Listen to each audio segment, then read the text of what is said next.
안녕하세요. 완벽한 내 편을 만드는 법은 공공의 적을 만드는 것이다 라는 말이 있습니다. 어쩌면 이 간단한 한 문장 때문에 직장 내의 정치, 사교 모임 내 뒷담화, 크게는 국가 간의 전쟁이 일어난 것인지도 모릅니다. 오늘은 내 편을 만들기 위한 공공의 적 만들기, 쉽게 말해 정치질에 대해 알아보겠습니다. 우리가 정치질을 하는 이유, 우리가 정치질에 그렇게 쉽게 동조하는 이유, 크게 5가지로 나눠서 얘기를 해보겠습니다. 첫째, 흑백 논리로 이해하려는 본능. 우리는 맞다 아니다, 선이냐 악이냐, 즉 흑과 백으로 나눠서 판단하려는 본능을 가지고 있습니다. 우리는 애매모호한 상태를 좋아하지 않습니다. 만약 애매모호한 상태로 결론 내리면 우리 뇌는 무의식이 계속 그 판단을 이어나가야 한다고 생각하는 것이죠. 또 이는 우리의 에너지 소비량을 소모하는 것이라 기피하려는 본능이 있는 것입니다. 우리 뇌, 우리 몸은 에너지 소비를 좋아하지 않습니다. 깊게 사고하거나 머리 쓰는 거 좋아하지 않죠. 그냥 멍하니 넷플릭스 보거나 멍하니 TV 보는 걸 좋아하는 게 바로 그 이유입니다. 여튼 흑이냐 백이냐, 좋은 사람이냐 나쁜 사람이냐로 결론 내려버리면 더 이상 그 사람 때문에 에너지를 쓰지 않아도 되는 것이죠. 하지만 이런 흑백 논리에서 비롯된 판단은 잘못된 경우가 많습니다. 당사자의 복합적인 상황을 이해하지 않고 단편적인 정보로만 그 사람을 판단하기 때문이죠. 예를 들어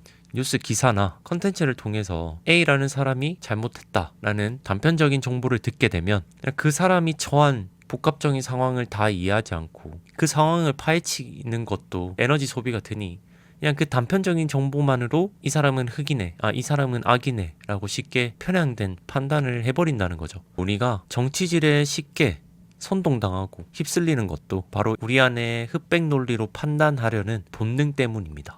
그리고 둘째, 선입견으로 생기는 편향된 판단. A에 대한 정보를 다른 사람 B에 의해서 듣게 되면 우리는 A에 대해서 들은 그 정보, 그 단편적인 정보만을 가지고 A라는 사람을 쉽게 판단해버립니다. 설사 그 정보를 들은 순간에 A라는 사람을 판단하지 않더라도 정보를 들은 순간부터 이미 부정이라는 닷, 긍정이라는 닷을 내린 것이죠. 또 이미 부정의 닷이 내려간 상태에서는 추후에 시간이 지나 이 사람에 대한 판단이 다시 내려간 판단에서 크게 벗어나지 않는다는 겁니다. 즉 시간이 지나 추후에 내리는 판단도 처음에 들은 정보에 크게 영향을 받는다는 거죠. 부정이었으면 나중에도 부정, 긍정이었으면 나중에도 긍정. 바로 편향된 판단을 한다는 겁니다. 그래서 평소에 나랑 아무 상호작용도 없었고 A라는 사람에 대해서 아무런 정보도 없었어. 근데 이 사람 나쁜 애야, 질 나쁜 애야 라는 얘기를 그냥 스쳐 듣기만 한 것으로도 나중에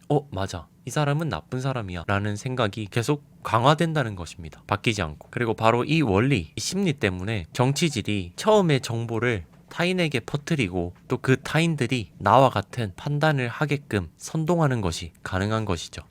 그리고 셋째, 함께할 때 안정감을 느낌.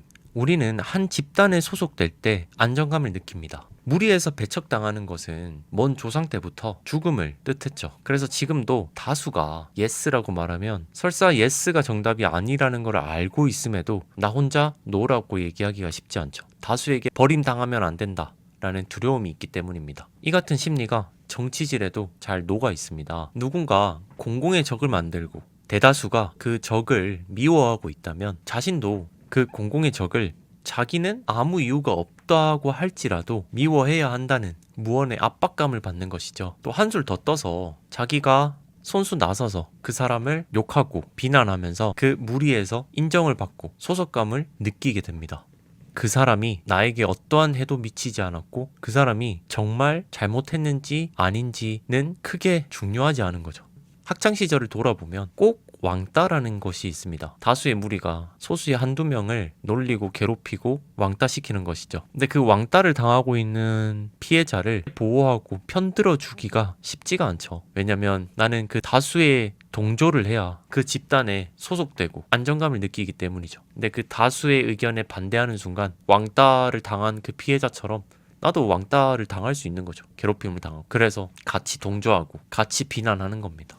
그리고 네 번째, 내 권력은 내 추종자 숫자로 결정된다. 나를 믿고 따르는 사람이 많을수록 나의 권력과 영향력은 커집니다.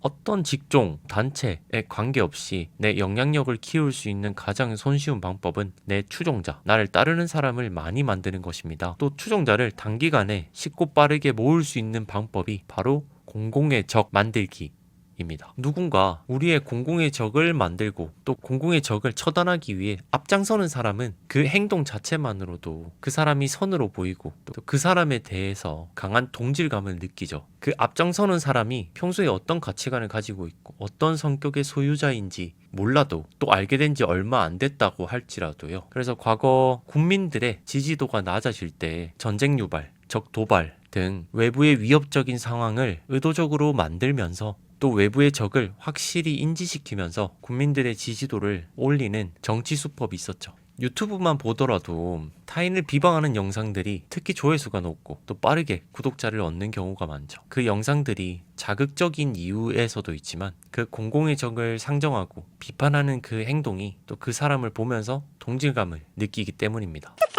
5번째, 상대를 비방하면서 상대적 우월감을 느낌. 우리는 본능적으로나 무의식적으로나 주위 사람들과 비교해서 나를 판단하려고 합니다. 그래서 주위 사람이 나보다 어떤 부분에서 부족하다고 느끼면 상대적으로 내가 뛰어나다라는 느낌을 받게 되죠. 그래서 상대를 비방하고 깔보는 행위는 일시적으로 나에게 일종의 희열감을 느끼게 만듭니다. 그 순간만큼은 내가 더 우월하다고 느끼기 때문이죠. 특히 내가 평소 자존감이 낮은 사람이라면 상대방을 비방하고 비난하려는 이런 유혹을 물리치기 쉽지 않습니다.